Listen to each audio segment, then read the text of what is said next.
고대 미술, 그리스 미술, 헬레니즘 로마 미술. 고대 그리스 로마 미술 A. 고대 미술은 그리스 미술을 대표로 한다. 물론 우리가 잘 알듯 그리스 이전의 시기에도 인류는 예술 활동을 해왔다. 멀리는 원시 시대에도 동굴 벽화나 토기를 통해서 그들이 미적 활동을 확인할 수 있다. 현재 우리에게 알려진 미적 활동 중에서 가장 오래된 형태는 지금으로부터 15,000년 전인 구석기 시대 동굴에서 살았던 사람들이 그리고 조각한 작품들이다. 이들의 작품은 단순한 재미를 위함일 수도 있지만 궁극적으로는 주술적인 목적이었을 것으로 생각된다. 이때의 주술적이라 함은 체계적이고 형이상학적인 종교 제의를 의미하는 것은 아니다. 그들은 미술적 형상을 통해서 현실적인 욕망을 기원했다. 다산을 기원하는 빌렌도르프의 비너스가 그 예라 하겠다. 이후 기원전 4000년경이 이집트에 이르면 예술작품은 죽음이나 영원한 삶과 같은 형이상학적인 개념을 반영하는 수단이 된다. 그들은 사람이 죽으면 그 영혼이 육체를 떠나 다른 삶을 누린다고 믿었는데, 이러한 사고관은 이집트 미술이 아름다움을 추구하는 대신 영원성을 담아내도록 이끌었다. 그래서 이집트에서 활동했던 화가들이 사명은 죽은 자의 영혼이 생활하기 위한 묘실 안에 현세를 재현하는 것이었다. 이집트의 벽화, 피라미드, 스핑크스 등이 이러한 영원성을 반영한 종교적 미술 작품이 예다. 우리가 일반적으로 예술이라 하면 떠올리는 것처럼 아름다움을 대상으로 하는 본격적인 작품은 고대 그리스에서 시작된다. 그리스인들은 원근법이나 수학적 비례를 사용하여 조화와 안정을 작품에 반영했다. 물론 그들 역시 신화의 신들을 소재로 했지만 이것은 이전의 종교적 작품과는 차이가 있다. 이집트인들이 예술작품을 통해 궁극적으로 드러내고자 했던 것이 신의 속성으로서의 영원성이었다면, 그리스인들이 작품에 등장하는 신화적 존재들은 조화와 균형을 통해 아름다움을 드러내는 수단이었다. 쉽게 말해 이집트에서의 예술은 종교를 위한 수단이었으나 그리스에 와서 예술은 독자적인 가치로서 목적 그 자체였던 것이다. 고대 그리스의 미술작품은 조각이나 건축에서 성과가 컸다. 파르테논 신전이나 에렉테움 신전이 이를 대표한다. 그리스 미술이 한층 더 변화하고 발전할 수 있었던 계기는 알렉산드로스 대왕의 대제국 건설이었다. 알렉산드로스는 그리스 주변에 있던 마케도니아라는 국가의 왕으로 짧은 재위 기간 동안 그리스, 페르시아, 인도에 이르는 대제국을 건설했다. 마케도니아는 그리스에 인접해 있었던 까닭에 그리스의 영향을 많이 받았다. 특히 알렉산드로스의 스승이 아리스토텔레스였기 때문에 알렉산드로스는 그리스 문화에 대한 동경을 가지고 있었다. 알렉산드로스에 의해 건설된 대제국의 문화를 헬레니즘이라고 하는데, 헬레니즘을 번역하면 그리스 문화와 같은 문화 정도가 된다. 이름을 통해서도 알 수 있듯이 알렉산드로스는 그리스 문화에 정체성을 두고 있었다. 하지만 그의 대제국 건설로 인해 서양과 동양의 문화가 자연스럽게 혼합되었고 교류와 융합을 거쳐 새로운 미술의 형태가 만들어졌다. 이것이 헬레니즘 미술의 특징이 된다. 헬레니즘 미술은 그리스의 조화와 균형을 기반으로 할 뿐만 아니라 동양적인 특성을 반영했다. 또한 제국의 위용에 걸맞은 강렬하고 극적인 인상적인 효과와 강조되었다. 라오코는 이러한 특징을 잘 드러낸다. 라오코는 큰 뱀에게 칭칭 감겨 몸을 뒤트는 라오콘과 두 아들이 고통을 표현하고 있다. 이 외에도 사모트라케의 니케, 밀로의 비너스가 대표적이다. 실제로 이 작품들은 당장이라도 살아 움직일 것만 같으며 그 강렬하고 격정적인 동작이 눈에 보이는 듯하다. 대제국의 헬레니즘 문화는 알렉산드로스 대왕이 33살에 요절하면서 와해되어 갔고 결국 신생제국으로 떠오르던 로마에 흡수되었다. 이탈리아 반도의 작은 마을에서 출발한 로마는 1세기 무렵에 지중해를 중심으로 유럽 전역을 지배했다. 실제로 당시 로마 면적은 현재 미국이 3분의 2에 해당한다. 로마인들은 그리스 정복에 성공함으로써 평소에 갖고 있었던 그리스 미술에 대한 절대적인 동경을 현실에서 단번에 접할 수 있는 계기를 마련했다. 그리고 그리스인들이 우수한 문화를 바탕으로 국제적 성격을 띤 미술로 확장했다. 그리스와 로마의 미술이나 신화 문화가 유사한 것은 이러한 이유에서 비롯된 것이다. 건축으로는 거대한 원형 경기장인 콜로세움, 로마의 모든 신에게 바쳐진 판테온 신전이 남아있다. 정리해보면 고대 미술은 그리스 미술, 헬레니즘, 로마 미술로 이어지는 예술로서 기본적으로 그리스 정신을 기반으로 한다. 다양한 소재와 기교 속에서도 그 근원은 조화와 균형, 비례의 아름다움을 추구한 것이 그리스 정신이라고 할 수 있다. 이 시기의 미술은 일반적으로 우리가 미술이라고 할 때 1차적으로 떠올리는 가장 이상적이고 상식적인 모습으로 절대주의적인 측면을 갖는다. 실제로 예술 철학이나 미학에서는 가장 근본이 되는 그리스 미술의 양식을 미이데이론이라고 부른다. 그리고 이러한 예술적 정신은 근대에 이르기까지 역사적 흐름 속에서 예술가들이 끊임없이 회귀하고자 하는 이데아적 모델이 된다. 앞으로 등장할 르네상스 미술, 고전주의, 신고전주의에서 이러한 모습이 반복된다. 중세 미술, 초기 그리스도교 미술, 로마네스크 고딕. 초기 그리스도교 미술 A.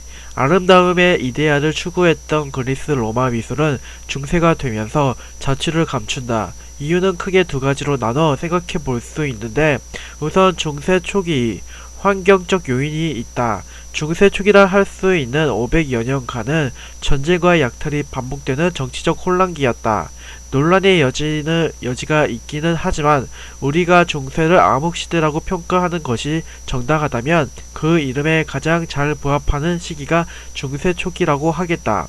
이러한 정치적 혼란 속에서 예술이 발전하기는 어려웠다. 그리스 로마 미술이 쇠퇴한 두 번째 이유는 내적인 측면에서 그리고 그리스도교의 탄생 배경과 관련된다. 근대 철학자 니체에 따르면 그리스도교는 자신들이 주인이었던 그리스 로마 문화에 원한을 가진 유대인이 원한 이 도덕을 근간으로 한다.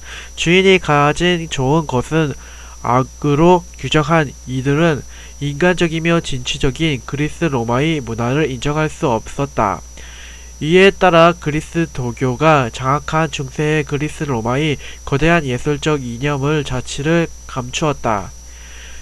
그리스도교의 절대적이고 배타적인 특성은 종교와 관련되지 않은 예술의 가치를 인정하지 않았다. 예술은 교리 전달의 보조 수단으로서만 인정되었다. 이러한 종교 중심의 세계관이 시대 전체를 지배하고 있는 상황에서 예술은 사실상 퇴보했다.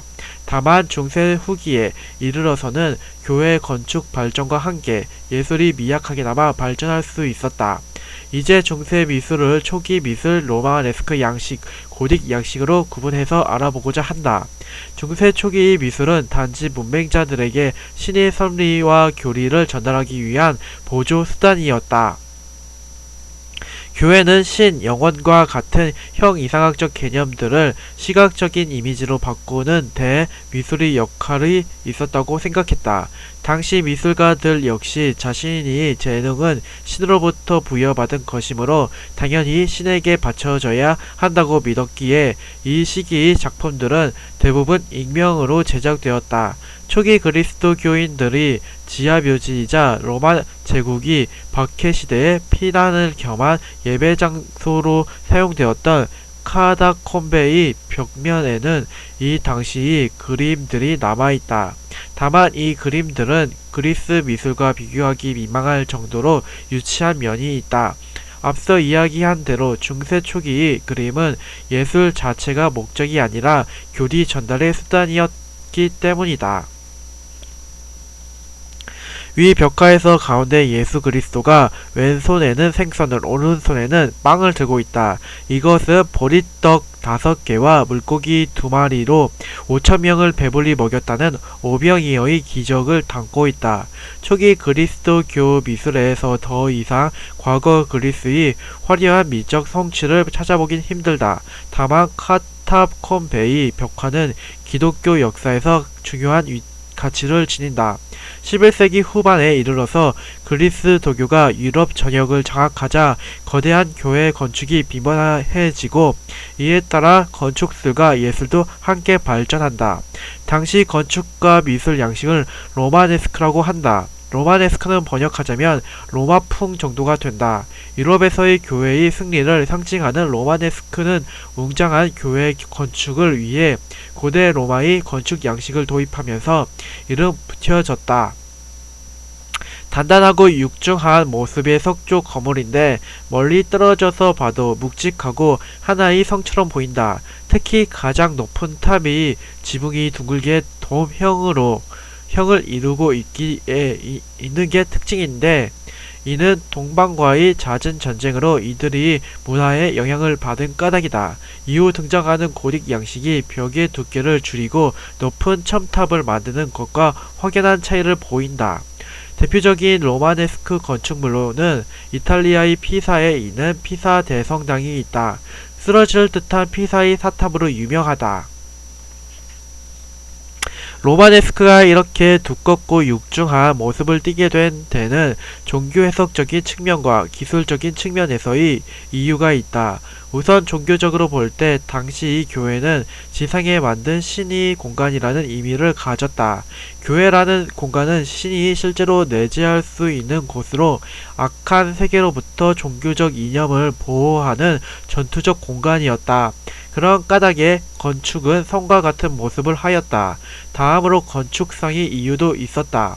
아직 건축 공법상으로 충분히 발전하지 않았던 까닭에 건물을 높게 올리기 위해서는 그 무게를 지탱할 기둥과 벽도 함께 두꺼워질 수밖에 없었다.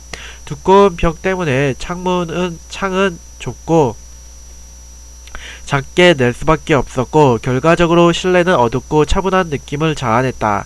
이 당시에 교회를 다니는 사람이었다면 신은 근엄하고 무거운 존재라고 생각했을 것이다. 11에서 12세기 200여 년 동안에 로마네스크 양식이 유행했다면 이후 200년간은 고딕 양식이 유행했다. 고딕은 건축술 발전과 함께 등장했다. 천장이나 건물의 무게를 지탱하는 기둥과 골격에 대한 기술이 발전하면서 벽이 두께는 얇아졌고 높고 아찔한 첨탑들이 들어섰다. 그래서 건물은 한결 가벼워 보인다. 벽이 얇아지면서 큰 창문을 낼 수 있게 되었고 창을 막은 유리에 장식을 하는 스테인글래스가 크고 화려해지기 시작했다. 고딕 양식이 이러한 구조적 특성은 실내에 들어선 사람에게 로마네스크 건축과는 상반된 분위기를 풍겼다. 가느다란 석재 기둥으로 내부 공간은 높고 넓어졌으며 정면에는 거대한 스테인드 글라스에서 오색 찬란한 빛이 쏟아져 들어왔다. 이런 교회를 다니는 사람들은 천국에 대한 동경과 신의 영광에 대한 감정의 고향을 경험했을 것이다. 고딕 양식을 대표하는 건축물은 파리의 샤르트르 대성당이나 노트르담 대성당이 있고 한국의 명동성당이 고딕 양식을 따르고 있다. 중세 미술을 종합해보면 이 당시 미술은 내용적으로는 신과 교회에 종속되고 형식적으로는 교회 건축이 발전과 함께 한다고 할 수 있다.